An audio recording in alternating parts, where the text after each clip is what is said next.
कार्य परिग्रह तस्य कार्य परिग्रह। आचार्य कुंद कुंद देव विरचित समयसार ग्रंथादिराज, जिसमें हमारी चर्चा प्रथम गाथा के सामान्य अर्थ पर हो चुकी है, उसका विशेष अर्थ और टीका आज हमें देखना है। हमारी कल से प्रारंभ हुई समयसार पर चर्चा और उससे पूर्व हमारी चर्चा 3 कलशों के माध्यम से आत्मख्याति के एक सामान्य परिचायक कलश, जो 3 कलश हैं, उन पर हो चुकी है। और कल से आचार्य कुंद कुंद देव द्वारा मूल जो समयसार लिखा गया है, उसकी प्रथम गाथा मंगलाचरण स्वरूप कहें या फिर एक अध्यात्म को दिखाने वाली गाथा या फिर सिद्ध स्वरूप को दिखाने वाली गाथा पर हमारी चर्चा कल प्रारंभ हो गई थी।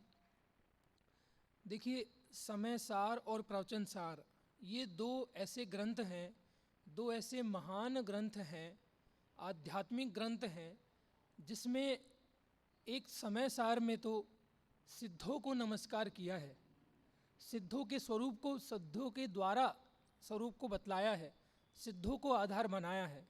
और प्रवचन सार में अरिहंत को मुख्य किया है, अरिहंत परमेष्टि को मुख्य करके विवेचन किया गया है। लेकिन समयसार में सिद्ध को मुख्य किया गया है। हम जब पहली गाथा समयसार की पढ़ते हैं, प्रथम गाथा जब हम समयसार की हमारे पढ़ने में आती है, तो सबसे पहला शब्द ही और पहली गाथा में ही पहले चरण में लिखा है वंदितु सर्व सिद्धे, कि सर्व सिद्धों को नमस्कार करके। यहाँ पर अरिहंत परमेष्टि को नमस्कार नहीं किया गया, जबकि संसारी प्राणी के लिए, संसारी जीव के लिए प्रयोजनभूत माना जाता है कि अरिहंत आदि, तो उनको नमस्कार न करके यहाँ पे सिद्धों को नमस्कार किया गया। समयसार में सिद्धों की मुख्यता की और प्रवचन सार में अरिहंतों की मुख्यता की।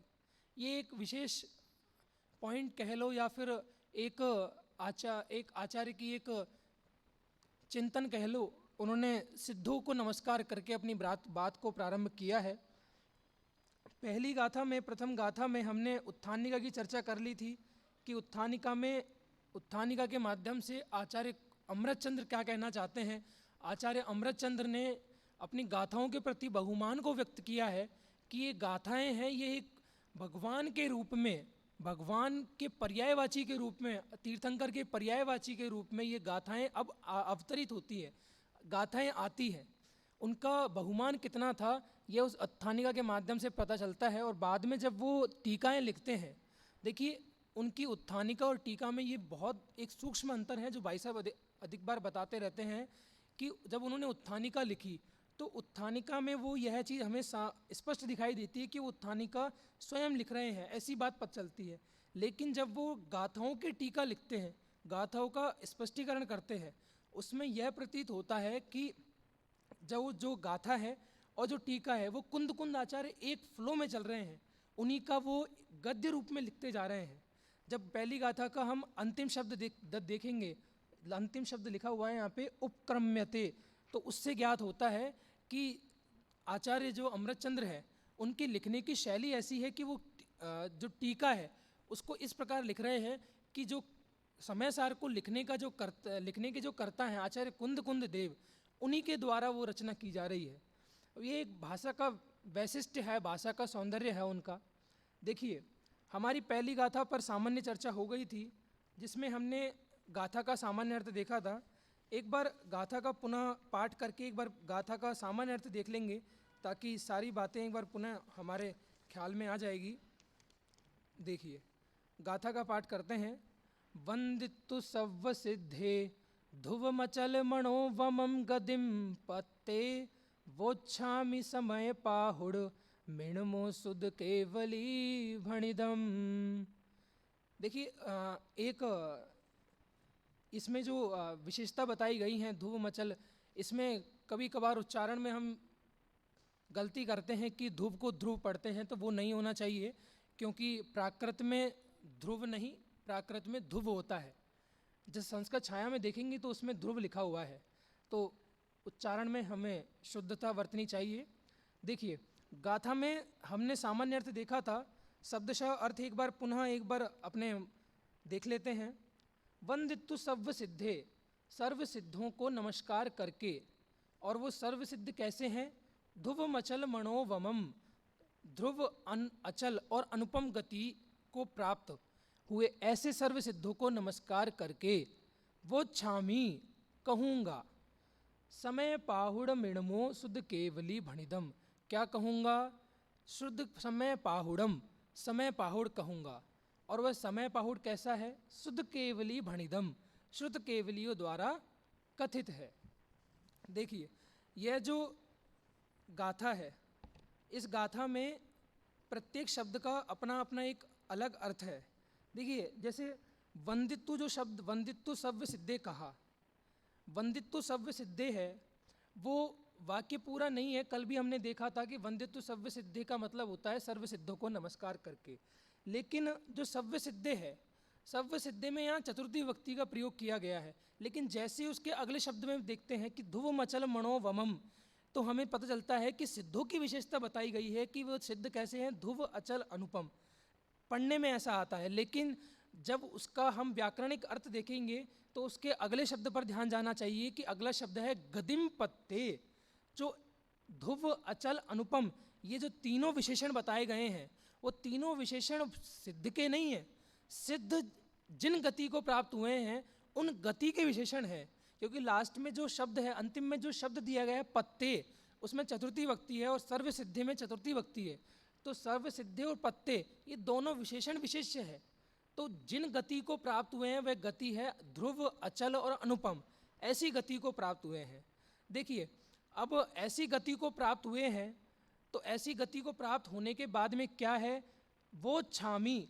तो वो छामी का मतलब है कहूँगा, भविष्यत काल का प्रयोग किया गया है। वो छामी कहूँगा, क्या कहूँगा? अब यहाँ पे जो समय पाहुड़ मिणमो, इसमें 3 शब्द हैं। कभी कभार हम इसमें 2 ही इसको विच्छेद करते हैं तो 2 ही निकालते हैं कि समय पाहुड़म और इणमो। लेकिन नहीं, ऐसा नहीं है। इसमें 3 शब्द गर्भित हैं, समय पाहुड़म, इणम और ओ। संस्कृत छाया में देखेंगे तो स्पष्ट समझ में आता है कि यहाँ पे इसमें संस्कृत छाया में वो लिखा हुआ है समय प्राभ्रतम, समय पाहुड़म और फिर इदम और फिर ओ। तो जो समय प्राभ्रत है, किसको कहूँगा? समय प्राभ्रत को कहूँगा। यह समय प्राभ्रत, ओ मतलब अहो, समय प्राभ्रत को अहो शब्द से प्रयोग ले रहे हैं। और वह जो समय प्राभ्रत है वह कहाँ से प्राप्त हुआ है, कहाँ से मिला है? शुद्ध केवली भणिदम, शुद्ध केवलियों द्वारा वह जो समय प्राभ्रत है वह उनके द्वारा लिया गया है। देखिए, अब जो टीका लिखी है आचार्य अमृतचंद्र ने गाथा की, तो जो गाथा की टीका लिखी है उसमें उनके विशेषणों का प्रयोग किया गया है। उनमें विशेषणों में ये जो गाथा है इसका एक अलग बहुत अच्छा एक चीज़ देखने को मिलती है कि जो गाथा है वह एक वाक्य में लिखी हुई है। गाथा कितनी लंबी है, लेकिन वो पूरी गाथा की टीका एक लाइन में लिखी हुई है, एक पंक्ति में लिखी हुई है। उसमें बीच में कोई विराम, कोई फुल स्टॉप, कुछ नहीं है।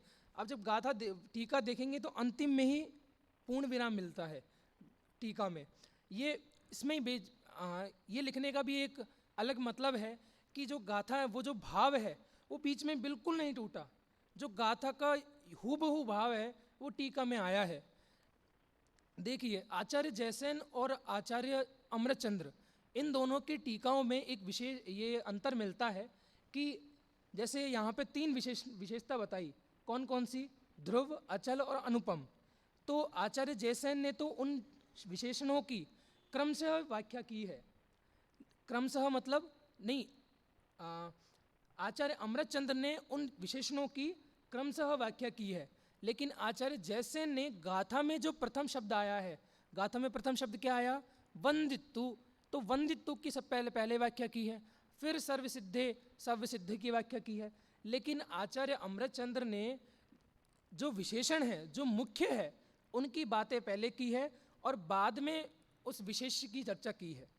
देखिए, जो गाथा है, गाथा को एक बार जो टीका है, टीका को भी एक बार देख लेते हैं। लेकिन उससे पहले प्रथम गाथा की जो पद्यानुवाद है, जो आदरणीय दादा ने किया है, उसमें भी एक बार उस पर भी एक बार नज़र दौड़ा लेते हैं। उसमें देखिए, उसमें भी विशेषता मिलती है कि आचार्य अमृतचंद्र ने जैसे पहले विशेषणों की चर्चा की है, बाद में विशेष्य की चर्चा की है, उसी प्रकार दादा ने भी देखो पहले विशेषणों की चर्चा की है। ध्रुव अचल अनुपम सिद्ध की कर वंदना मैं स्वपरहित, यह समय प्राव्रत कह रहा सुत केवली द्वारा कथित। यहाँ पर भी पहले विशेषणों की चर्चा की, बाद में अन्य बातों की चर्चा की। देखिए यहाँ पे एक शब्द, यहाँ पे ऊपर की जो गाथा से हम पद्यानुवाद का मिलान करते हैं तो सारे शब्द हमें हूबहू मिल जाते हैं, लेकिन यहाँ पे जो स्वपरहित शब्द है, स्वपरहित जो शब्द लिया, जैसे ध्रुव अचल अनुपम सिद्ध की कर वंदना में स्वपरहित, तो वो स्वपरहित की आगे जो चर्चा आएगी टीका में, उसमें दूसरी तीसरी लाइन में ही अचल की विशेषता में या फिर ध्रुव की विशेषता में हमें स्वपरहित शब्द मिल जाएगा।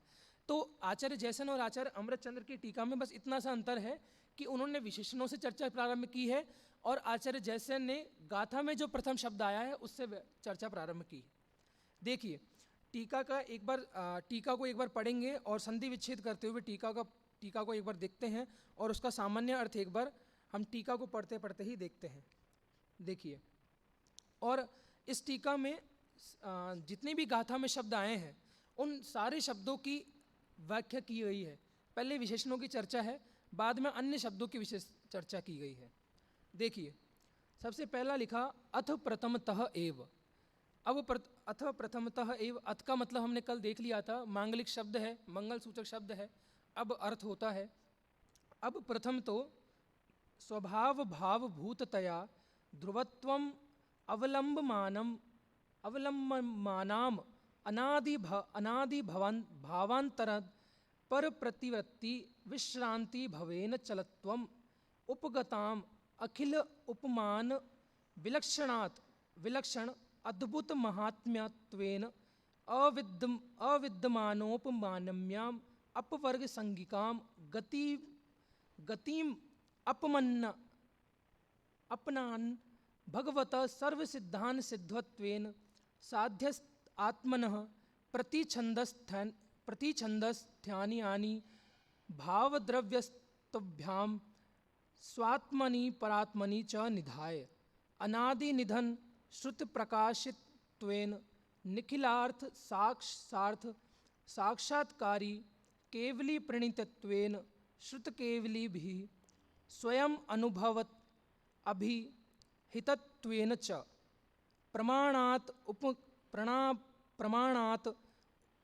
प्रमाणातम उपगतस्य समय प्रकाशकस्य प्राभृतः अस्य अर्हत प्रवचनावयस्य स्वपरयोः अनादिमोह प्रहाणाय भाववाचा द्रव्यवाचा च परिभाषणम उपक्रम्यते। ये संधि विच्छेद अलग अलग शब्द करके देख लिया, इसमें हर एक शब्द की विशेषता दी गई है। देखिए पहले जो गाथा है, पहले जो टीका का पहले जो विशेषता दी गई है वह ध्रुव की विशेषता की गई है। ध्रुव की विशेषता कहाँ से कहाँ तक है? स्वभाव भाव भूततया ध्रुवत्तम अवलंबमानाम अनाद ध्रुव अवलंबमानाम। देखिए यहाँ पे जो ध्रुव की विशेषता दी गई है, ध्रुव की विशेषता दी गई है वो अवलंबमानाम यहाँ तक दी गई है। स्वभाव भाव भूततया ध्रुवत्वम अवलंबमानाम, यहाँ तक ध्रुव की विशेषता दी गई है। लेकिन इसमें एक बात यहाँ देखने योग्य है कि जो गाथा में शब्द प्रयोग हुआ वो गति शब्द प्रयोग हुआ। गति क्या है? स्त्रीलिंग शब्द है, और यह जो अवलंबमानाम है यह भी स्त्रीलिंग शब्द है। स्त्रीलिंग शब्द प्रयोग करने, गति के कारण ही यहाँ पे स्त्रीलिंग शब्द प्रयोग हुआ है, वरना यहाँ पे सर्व सिद्धों की सर्व सिद्धान यहाँ पे प्रथम द्विवचन के अनुसार प्रयोग होना चाहिए था, द्वितीय व्यक्ति के अनुसार प्रयोग होना चाहिए था। लेकिन यहाँ पे अवलंबमानाम किस लिए प्रयोग हुआ? गति के कारण प्रयोग हुआ। वह गति कैसी है? ध्रुवत्व को प्राप्त है। देखिए आगे विशेषता दी गई वह अचल की विशेषता दी गई कि अनादि भावांतर पर परिवृत्ति विश्रांति वशेन अचलत्वम उपगताम। यह विशेषता अचल की दी गई कि वह कैसी है? वह उपगताम अर्थात अचलता को प्राप्त है। और आगे जो विशेषता दी गई वह तीन विशेषता क्रमशः और आचार्य ने बताई कि ध्रुव, अचल और अनुपम, कि अखिल उपमान विलक्षण अद्भुत महात्म्यत्वेन अविद्यमान औपम्याम अपवर्ग संगिकाम। अब देखो औपम्याम, यहाँ तक ही अनुपम की विशेषता दी गई। औपम्याम यहाँ पे क्या बताया गया कि ये जो गति है, यह गति है औपम्याम, अर्थात ये जो गति है वह उपमा योग्य है, अनुपम है, किसी सर्व विशेषणों से, जगत के सारे विशेषणों से, उनके सारे विशेषणों से उपमा रहित है, अर्थात अनुपम है। अब देखो यह जो तीनों विशेषण है वो किसके विशेषण है? गति के विशेषण। और वह गति भी विशेष, बहुत विशेषता को धारण करने वाली है, उसका भी एक अलग मतलब है, उसका अलग उसकी व्याख्या की कि अपवर्ग संगिकाम। उसी के आगे देखिए, अपवर्ग संगिकाम गतिम आपन्नम, अर्थात यह जो गति है वह अपवर्ग है। इस गति का भी अलग विशेषण दिया कि गति भी अपवर्ग है। उसके बाद में देखिए, उसके बाद में जो गाथा का सेकंड शब्द दिया कि वंदितु सव्य सिद्धे, तो वहाँ सिद्धों को नमस्कार किया, तो वो सिद्धों की विशेषता की। अभी अपन सामान्य जो विशेष शब्द आए हैं उनका इस टीका में कहाँ कहाँ भावार्थ है, कहाँ कहाँ उसका वर्णन किया गया है, ये मात्र देख रहे हैं कि भगवतः सर्व सिद्धान सिद्धत्वेन, कि वह सर्व सिद्धि, वह कैसे हैं? वह भगवान है, भगवतः सर्व सिद्धान सिद्धत्वेन। फिर आगे जो विशेषण दिया, आगे जो व्याख्या की, वो वंदित्व की कि मैं वंदना कर रहा हूँ, मैं नमस्कार कर रहा हूँ, तो मैं नमस्कार भी किस प्रकार कर रहा हूँ और किसको कर रहा हूँ और किस लिए कर रहा हूँ। ये तीन बातों को लेते हुए टीका में इस चीज़ का खुलासा किया कि जो नमस्कार मेरे द्वारा किया जा रहा है, नमस्कार जो किया है ये किस लिए किया है, किसको किया है और किस प्रकार किया है। ये तीनों बातों को लेकर टीका में उसकी व्याख्या की कि साध्यस आत्मनः प्रति छंदस स्थानीयान भावद्रव्यस्त्वाभ्याम स्वात्मनि परात्मनि च निधाय। यहाँ तक एकमात्र इसकी वंदित्व की चर्चा की कि वंदित्व कैसे है। कि देखो आचार्य ने यहाँ पे वंदित्व की इतनी व्याख्या की, आचार्य अमृतचंद्र ने, जबकि वंदित्व की इतनी व्याख्या करने लायक नहीं था। क्यों? हम समझते हैं कि हमने एक शब्द बोला कि सर्व सिद्धों को नमस्कार करके, तो हम जब नमस्कार करते हैं तो हमारा प्रयोजन एकमात्र शुभोपयोग में जाना होता है। लेकिन जब हमने नमस्कार किया तो नमस्कार करने में भी अलग अलग पक्ष खड़े हो सकते हैं, अलग अलग बातें आ सकती हैं। उन सारी बातों को लेते हुए जो व्याख्या की है वो आचार्य अमृतचंद्र ने इन एक लाइन में, टीका की एक लाइन में वंदित्व का एकमात्र अर्थ दिया। देखिए आगे जो वंदित्व के आगे जो अर्थ दिया वो उन्होंने श्रुत की व्याख्या की। देखिए जो श्रुत केवली भणिदम है, मैंने पहले दिन ही बताया था कि श्रुत केवली भणिदम में आचार्य जैसे ने तीन अर्थ किए हैं कि श्रुत भणिदम, केवली भणिदम और श्रुत केवली भणिदम। कि जो ये गाथाएं हैं वो किसके द्वारा ली गई है? श्रुत भणिदम आगम में है, केवली भणिदम केवली के द्वारा और श्रुत केवली के द्वारा, तीन अर्थ लिए। तो तीनों का एक पर्टिकुलर अर्थ न लेते हुए अलग अलग शब्द का अर्थ लिया। पहले श्रुत का अर्थ, फिर केवली का, फिर श्रुत केवली का। टीका में क्रमशः उसकी व्याख्या की है आचार्य अमृतचंद्र ने। देखिए श्रुत की व्याख्या कहाँ से कहाँ तक है? श्रुत की व्याख्या है अनादि निधन श्रुत प्रकाशितत्वेन, यहाँ तक ये मात्र श्रुत की व्याख्या की है। फिर देखिए आगे जो व्याख्या की है,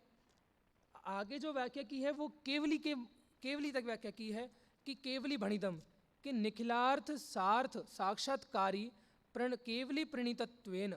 ये जो व्याख्या है ये एकमात्र केवली की लिए व्याख्या है। आगे जो व्याख्या की है वो श्रुत केवली को अर्थ लेते हुए की है कि आगे क्या दिया कि श्रुत केवली भी स्वयं अनुभवत अभिहितत्वेन। ये क्या कहा यहाँ पे श्रुत केवली की बात की। आचार्य ने श्रुत केवली के बारे में बताया। और जो लास्ट में जो शब्द आया भणिदम वो उसकी भी व्याख्या की। हर एक शब्द का अर्थ लिया आचार्य ने, उसमें वहाँ पर लिया अभिहितत्वेन च, भणिदम का अर्थ लिया। आगे जो बात की वो अब देखो कौन कौन से शब्द आ गए। ध्रुव आ गया, अचल आ गया, अनुपम आ गया, सिद्ध आ गया और गति भी आ गई, गदिम पत्ते गति भी आ गई। और उस गति को प्राप्त सर्व सिद्ध वो भी आ गए। और गति को प्राप्त ऐसे सिद्धों को नमस्कार करना, वह वंदित्व शब्द भी आ गया। वंदितु शब्द के बाद में वो जो समय प्रावृत मैं कह रहा हूँ, वह समय प्रावृत कहाँ से आया है, कैसे आया है, उन शब्दों की व्याख्या भी आ गई।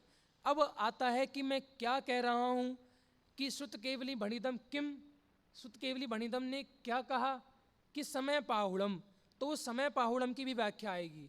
उसके बाद में भी एक शब्द बचेगा, उसकी व्याख्या तो बिल्कुल अद्भुत है कि वह व्याख्या हमारे ज्ञान गोचरी, हमारे दिमाग में ही नहीं आ सकती कि हम वह व्याख्या भी यहाँ पर करने योग्य थी या फिर नहीं थी, लेकिन आचार्य ने उसकी महत्वता समझी और उसकी व्याख्या भी की। देखिए आगे जो शब्द आता है वह आता है समय पाहुड़म। समय पाहुड़ की व्याख्या की कि प्रमाणताम उपगतस्या अस्य समय प्रकाशकस्य प्राव्रत अर्हत प्रवचन अवयवस्य, ये इतनी व्याख्या की वो समय पाहुड़ की समय पाहुड़ के बारे में बताया कि वह जो समय पाहुड़ है वह किस प्रकार है। और फिर उसके बाद में जो अंतिम शब्द बचा, अंतिम शब्द कौन सा बचा, जो गाथा का प्रथम शब्द था, जो गाथा का तीसरे चरण का प्रथम शब्द था, क्या, वोच्छामि समय पाहुड़, वोच्छामि शब्द की व्याख्या की। अब देखो वोच्छामि का मतलब क्या होता है, कहूँगा, तो कहूँगा शब्द की भी व्याख्या बन सकती थी क्या, ये तो भविष्यत काल का शब्द है, इसकी व्याख्या क्या हो सकती है कि मैं उस बात को कहूँगा। तो कहूँगा शब्द की भी उन्होंने उसकी भी विशेषता की, उसकी भी व्याख्या की कि वह कहूँगा शब्द का क्या मतलब है कि स्वपरयोः अनादिमोह प्रहाणाय भाववाचा द्रव्यवाचा च परिभाषणम उपक्रम्यते। अब देखिए यहाँ पे जो वोच्छामी में जो शब्द लिया लास्ट में उपक्रम्यते, इससे यह ज्ञात होता है, इससे हमें एक बात यह मिलती है कि आचार्य अमृतचंद्र ने जो उत्थानिका और जो टीका लिखी, जो उसकी व्याख्या की गाथा की, तो उसमें उन्होंने जो टीका में जो कहा वो इस प्रकार प्रतीत होता है कि वो आचार्य कुंद की ही बात, कुंद ने ही उस बात को आगे बढ़ाया है। और उत्थानिका लिखी वो इस प्रकार लिखी कि वो आचार्य अमृतचंद्र खुद लिख रहे हैं, उसकी टाइटल स्वरूप लिख रहे हैं, लेकिन जो बाद में जो लिखा वो इस प्रकार प्रतीत होता है। देखिए यहाँ पे सारे विशेषणों की चर्चा आ गई है। प्रथम गाथा में जो मूल विशेषण आए हैं, 3 विशेषण, ध्रुव, अचल और अनुपम। एक गाथा का जो विशेष अर्थ है वो अगले व्याख्यान में होगा, लेकिन यहाँ पे जो गाथा में जो टीका है, टीका में बहुत माल भरा हुआ है, टीका में बहुत बातें बताई गई हैं, लेकिन उस टीका में मूल बातें जो बताई गई हैं विशेषण, वो क्यों बताते हैं आचार्य।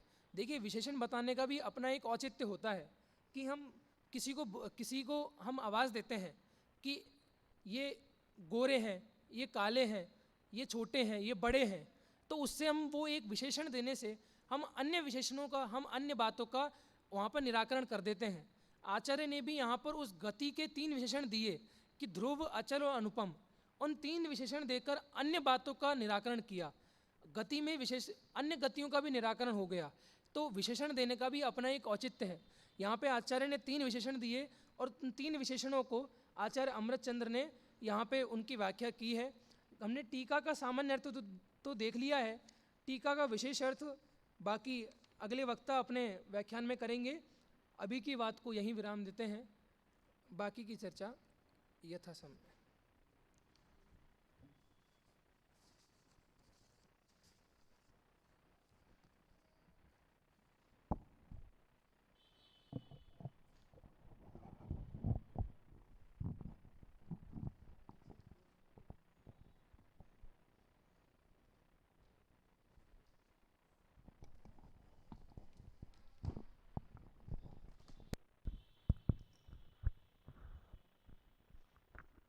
शास्त्री तृतीय वर्ष के छात्र प्रवचन के क्रम में सर्वज्ञ जैन गुड़ाचंद्र जी आज अपने द्वितीय दिन का यहाँ प्रवचन कर रहे थे। प्रवचन में कल जिस प्रकार आपकी संग्रह नय की बात आ रही थी, संग्रह नय की स्टाइल आ रही थी, पद्धति आ रही थी, वह पद्धति आज भी आपकी बराबर रही है। इससे ये ज़रूर नुकसान हो गया है कि आपकी विचार विश्लेषण शैली से हम थोड़ा अपरिचित रह गए हैं। तो आप कोशिश करें कि विचार विश्लेषण आप खुलासा अधिक से अधिक करें, समझाए विषय को, वो समझाना रहे। आपने टीका में जो विषय आया और गाथा के एक शब्दों का कहाँ से कितना किस प्रकार विस्तार लिया गया है, कहाँ विशेष विशेषण आदि सारी बातें आई, व्याकरणिक दृष्टि से आपने बहुत बढ़िया बताया, इसमें कोई दो राय नहीं है। लेकिन विचार विश्लेषण जिसे कहते हैं कि एक शब्द दिया है, जैसे वंदित्व शब्द आया है, तो वंदित्व शब्द का क्या खुलासा करना है, तो द्रव्य नमस्कार, भाव नमस्कार करना है, द्रव्य स्तुति भाव स्तुति प्रकरण आते हैं। ऐसे एक एक शब्द के अलग अलग प्रकरण आते हैं। और दूसरा मैं ये कहना चाहूँगा, आप संस्कृत के विद्वान हैं तो संस्कृत की पकड़ रखते हैं, तो संस्कृत के हिसाब से आपने टीका आदि सारी बातें बताई। लेकिन आप अगर हिंदी से इस टीका को पढ़ते हैं तो हिंदी से आपको बहुत भाव समझ में इसमें आ जाता कि किस तरह से कौन से विशेषण इसमें लिए गए हैं, किस प्रकार से एक एक की चर्चा यहाँ पर की गई है, ये सारी बातें आपको समझ में आती है। आगे के जो भी वक्ता रहेंगे ना, उनसे कहना चाहूँगा कि आप संस्कृत के चक्कर में ज़्यादा नहीं पड़े, आप हिंदी से ही आगे टीका को बताएं। और कोई बात अगर लगती हो कि हाँ ये बात को संस्कृत में टीका में इस प्रकार कहा गया, तो वहाँ ऐसे बीच बीच में आप हिंट दे सकते हैं, जिससे आपको हिंदी में भाव बराबर क्लियर हो जाए। थोड़ा सा आप संधि विच्छेद कर रहे थे तो बीच बीच में अशुद्धता रह रहती है, आप उसे भी बराबर ध्यान रखें, वो नहीं करें। बाकी विश्लेषण तो नहीं हुआ, लेकिन फिर भी ठीक रहा है थोड़ा। आप आगे से और ध्यान रखें, विचार विश्लेषण की आप मुख्यता रखें। अभी भाई साहब की कक्षा